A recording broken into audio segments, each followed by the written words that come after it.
По изгласаното разрешување на директорот, одлуката на владата се уште не е стигната до МВР. Утрово имало и работен редовен состанок во кабинетот на министерот Оливер Спасовски, на кој како директор на Бирото за јавна безбедност бил и Лазе Велковски.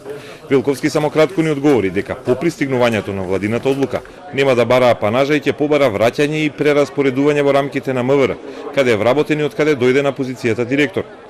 И додека се знае приказната со него, се уште не е познато кој ќе го води Бирото за јавна безбедност во иднина.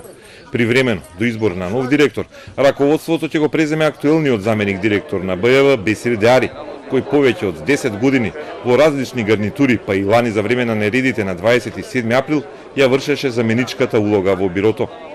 Редица имиња продефилираа низ медиумите, а министерот Спасовски кратко ни кажа дека е во потрага по име кое ќе стане предлог за нов директор и ќе биде доставен до владата. Бирото за јавна безбедност е всушност составена од сите полициски униформирани единици, сите сектори и полициски станици, од сите специјални, од посебната и воздухопловната единица.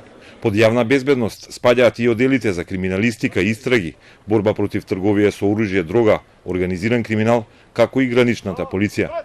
Кој ќе ја води целата институција, ќе зависи од изборот на Спасовски.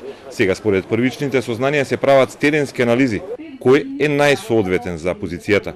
Директни консултации со кандидатите за директор спомнувани во јавноста за сега немало. Изборот треба да добие поддршка без да предизвика жестоки реакции на опозицијата, но и на јавноста. Опозиционата ВМРО ДПМН сега пак бара за скандалот со службениот џип Велковски, но и министрот Спасовски да одговараат за злоупотреба на службената положба.